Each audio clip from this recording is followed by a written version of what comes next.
అదే దేవుని స్తోత్రం, మీ అందరూ వందనాలు. దేవుని మాటలు ఎందాం కూసేపు. దేవుడు సమయాల గ్రంథంలో 2 సమయాలు 6వ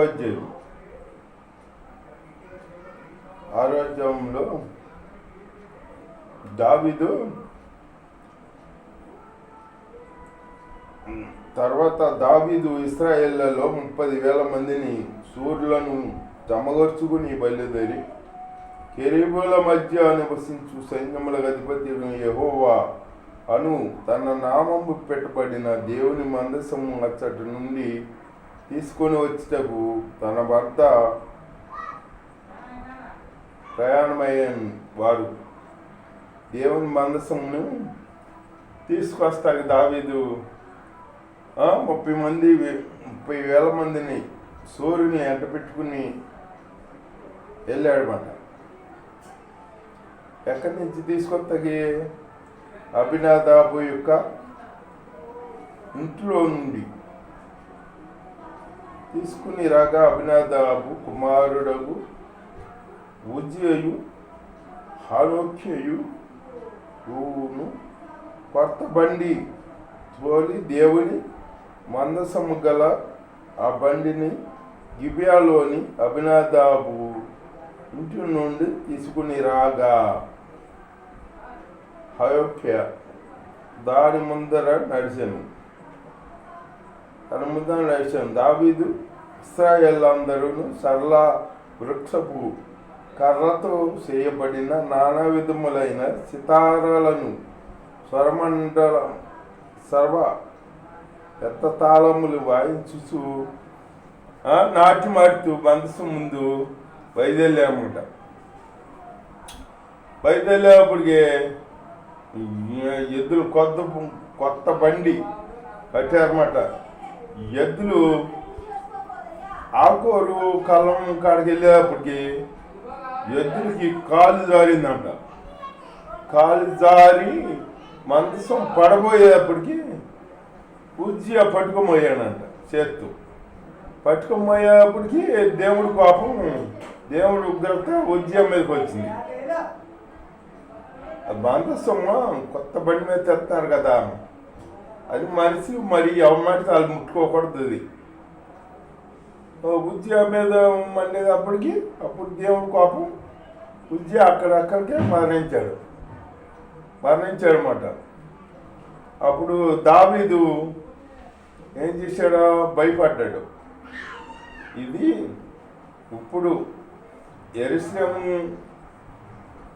నా గృహకు దగ్గర తీసుకెళ్ళేదానికంటే ఇప్పుడు తీసుకెళ్ళకూడదు. అది ఎక్కడ పెట్టాడంటే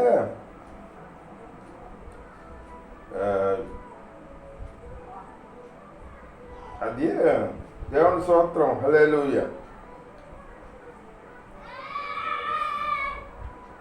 అది యెహోవాకు భయపడి యెహోవా మందసమును దావీదు పురములోనికి తన భర్తకు తెప్పింపనొల్లక గితీయుడగు ఓబేదేదేము ఇంటి వరకు తీసుకొని అచ్చట ఉంచెను.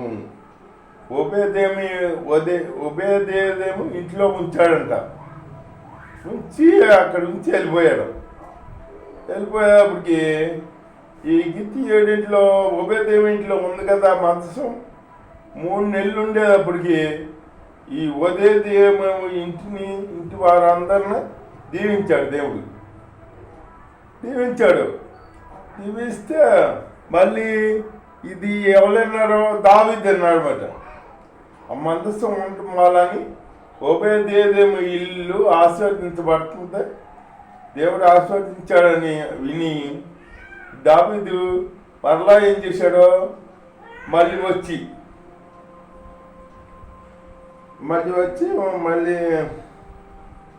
మందసమును కొవ్విన దూడ ఒకటి, ఎద్దు ఒకటి, 4 అడుగులకి 6 అడుగులు వెళ్ళాక ఒక కొవ్విన దూడని ఒక ఎద్దుని వధిస్తూ మళ్ళీ పాటలో సంగీతాలు నాట్యాలతో మందసం తీసుకెళ్ళాడంట. ఎరుసలేం తీసుకెళ్తుంటే ఆ కిటికీలో నుంచి ఆ మేకాలు చూసిందంట. దావీదు భార్య మేకాలు, సౌలు కూతురు చూసి రాజయ్యుండి అట్లా ప్రవర్తిస్తున్నాడేంటి, అట్లా డ్యాన్స్ చేస్తున్నాడేంటి అని అనుకుని మనసులో హీనపరుచుకుందంట. మనసులో దావీదుని ఆశ్రయించుకున్నమాట. ఆశ్రయించుకుంటే అది దేవుడు ఆలోచించి ఆవిడకి పిల్లలు లేకుండా చేశాడనమాట. పిల్లలు లేకుండా చేశాడు. అందుకే అంటారు ఇప్పుడు యేసయ్యని ఒక మాట అన్నా కానీ క్షమాపణ ఉంటుంది కానీ పరిశుద్ధాత్మన కించపరిచినోడిని ఈ తరంలోనూ వచ్చే తరంలోనూ ఎప్పటికీ క్షమాపణ ఉండదంట. అట్లాగే దేవుడి పరిశుద్ధాత్మను మనం దూషించకూడదు. పరిశుద్ధాత్మను దూషించామనుకో మనకి ఆశీర్వాదం ఉండదు, మనం శాపాన్ని పొందుకోవాలి. అట్లా తీసుకెళ్ళి దావీదుపురంలో ఆయనకి మందసానికి నిర్ణయించిన స్థలంలో అక్కడ ఉంచాడంట.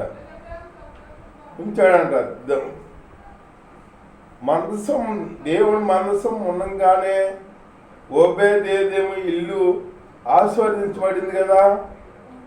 అట్లాగే ఇప్పుడు దేవుడు మన ఉదయంలో ఉంటే మనం ఇంకెంత ఆశీర్వదించబడతాం. అట్లాగే దేవుణ్ణి మన ఉదయంలో ఆహ్వానించాలి. దేవుడు చెబుతున్నాడు, నేను తలుపు అర్థం నుండి నేను తడుతున్నాను, మీరు తెరిస్తే లోపలికి వస్తాను అంటున్నాడు మాట. దేవుడు తడుతున్నారు, మనం తీతల్లా, మనం గుర్తిస్తల్లా. దేవుడి స్వరాన్ని గుర్తించాలి, గుర్తించాలన్నమాట. గుర్తించుకుంటా ఉంటున్నాం. ఉంటుంటే దేవుడు కొడుతున్నాడు, కొడుతున్నాడు, తీతలు తీపోతే ఇంకేం చేస్తాడు, వెళ్ళిపోతున్నాడు. అట్లాగే మనము ఈ లోక ఇసుల్లో లోక మాయల్లో పడకుండా అవన్నీ పెట్టుకోకుండా మనం దేవుడు భయభక్తులు కలిగి ఆయన స్వరాన్ని నిన్న బిడ్డలుగా ఉండాలన్నమాట. ఆయన స్వరాన్ని విన్నామనుకో, వినే బిడ్డలు ఉన్నామనుకో, ఆయన తలుపు తీస్తే ఆయన మన ఉదయంలోకి వస్తాడనమాట. నీ హృదయం అనేది తలుపునద్ద నిలిచి ఉండాలని చెబుతున్నాడు దేవుడు. అట్లా అంటే దేవుడి స్వరమనే అనుభవంలో మనం ఉండాలన్నమాట. అలా ఉంటే దేవుడు మనలో ఉన్నాడు ఇంకో మనం ఆశీర్వదించబడతాం, మన కుటుంబం ఆశీర్వదించబడుతుంది. మనమే కాకుండా మన చుట్టుపక్కల కూడా ఆశీర్వదించబడతారు మనం. అట్లాగే దేవుని మనసు మనలో ఉండాలి, దేవుని మాటలు మనలో ఉండాలి. నీ పొద్దున్నే లేచి దేవుడి వాక్యం ధ్యానించాలి. దేవుడి వాక్యం ధ్యానించి దేవుని గణపరుచుకుంటూ దేవుళ్ళలో జీవించాలి. నువ్వు లోకంలో ఉన్నావు కానీ లోకంలో ఇప్పుడు ఉన్నప్పుడు ఎప్పుడో ఉన్నావు, అప్పుడు లోక పెట్టవు. ఇప్పుడు దేవుడు పెట్టు. దేవుడు పెట్టుగా ఉన్నప్పుడు నువ్వు ఆత్మీయంగా జీవించాలి. లోకానుసారంగా నువ్వు జీవించకూడదు. లోకం మనకు అనవసరం అనుకోవటమే. మనం దేవుణ్ణి ప్రార్థన చేసుకుంటాం, దేవుడు వాక్యం చదువుకుంటాం, దేవుని కనపరుచుకుంటాం. ఇట్లాగే మనం ఉండాలన్నమాట. ఉంటే దేవుడు ఆశీర్వదిస్తాడు. అట్లాగే 10 మంది కన్యకులు దేవుణ్ణి ఎదుర్కొంటా వచ్చారంట. 10 మంది కన్యకులు వచ్చి ఆ 10 మంది యేసయ్య రావటం ఆలస్యమైతే ఆ 10 మంది పడుకున్నారంట. పడుకొని కొనుగేసారంట.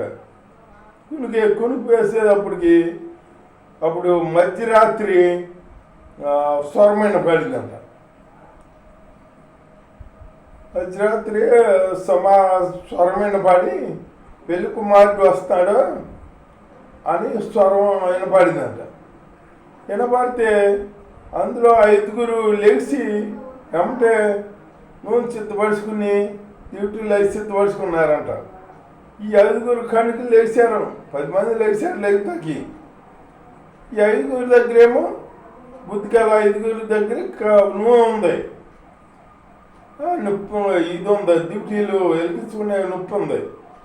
వాళ్ళ దగ్గర నూనె లేదు, ఈ 5గురు దగ్గర నూనె లేదు. పోయేటప్పటికి పెళ్ళికుమారుడు వచ్చేస్తున్నాను ఇంకా కనపడింది కదా. అప్పుడు దేవుడి స్తోత్రం, హల్లెలూయా. అప్పుడు ఈ 5 మంది వచ్చి ఈ బుద్ధిగల కన్యకలను అడిగారంట, మీ సిద్ధుల్లో నూనె మాకు కొంచెం పోయిండి అని అడిగారంట. అడిగితేను వాళ్ళు అన్నారంట, ఇది కొంచెం ఏముంది, మీకు మాకు సాలదేమో, మీరు ఒక పని చేయండి, అమ్మే అంగడికి వెళ్ళి కొని తెచ్చుకోండి అని చెప్పారంట. చెప్పేటప్పటికి వీళ్ళు వెళ్ళారు కొనుక్కొత్తకి వెళ్ళారు. వీళ్ళు ఆట వెళ్ళంగానే ఏసై వచ్చేసాడు, పెళ్ళికుమారుడు వచ్చాడు. వచ్చేటప్పటికి ఈ 5గురు సిద్ధపడి ఉన్నారు కదా, ఈ 5గురిని తీసుకుని లోనికి వెళ్ళిపోయాడు, తలుపేసేసాడు. వెళ్ళిపోయిన తర్వాత వీళ్ళు వచ్చి నూనె తెచ్చుకుని, అయ్యా మేము మాకు తలుపుతీ అంటే, మీరెవరో నాకు తెలీదు పండు అని అన్నాడనమాట. అట్లాగే మనం దేవుడి రాకడ కొరకు కనిపెట్టుకుండా ఉండాలి, దేవుని మాట కొరకు కనిపెట్టుకుండా ఉండాలి. దేవుడు నాతో మాట్లాడతాడో, దేవుడు నా పక్షం కార్యం చేస్తాడని మనం నిత్యం ఆయన దగ్గర కనిపెట్టుకుని ఉండే బిడ్డలుగా ఉండాలన్నమాట. అట్లాంటి బిడ్డలుగా ఉంటే మనం నిండుగా దీవెన ఇక్కడ మందసం ఉంటే ఓబే దేవుడు ఇల్లు ఎట్లా దీవించబడింది, నిండుగా చక్కగా ఆశీర్వదించబడిందట. అలాగే దేవుడి మాటలు మనలో ఉన్నాయి అనుకో, మనం ఉద్దేశిస్తాం, దీవించబడతాం. అంతేకాని మనం లోకంలో వాటి వరకు మనం వెళ్ళకూడదు. లోకంలో వదిలేసాం కనుక ఇక్కడికి వచ్చాం. దేవుడిని నమ్ముకున్నాం. దేవుడిని నమ్ముకున్నాక ఇక లోకం వైపు చూడకూడదు.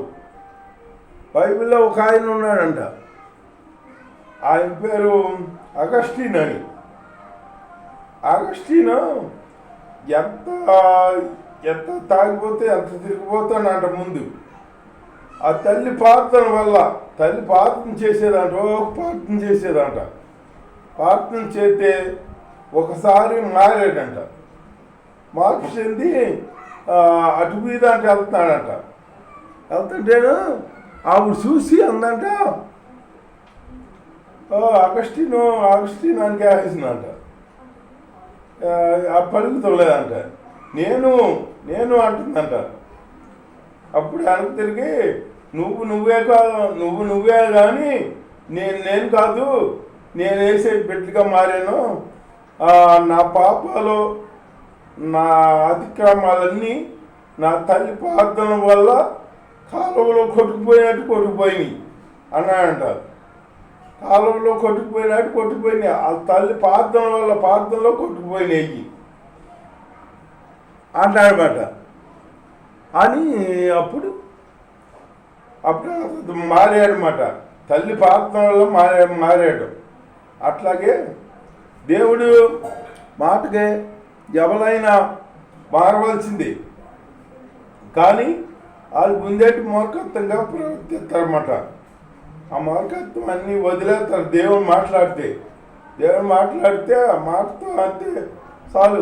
అబ్రాహంతో మాట్లాడాడు దేవుడు.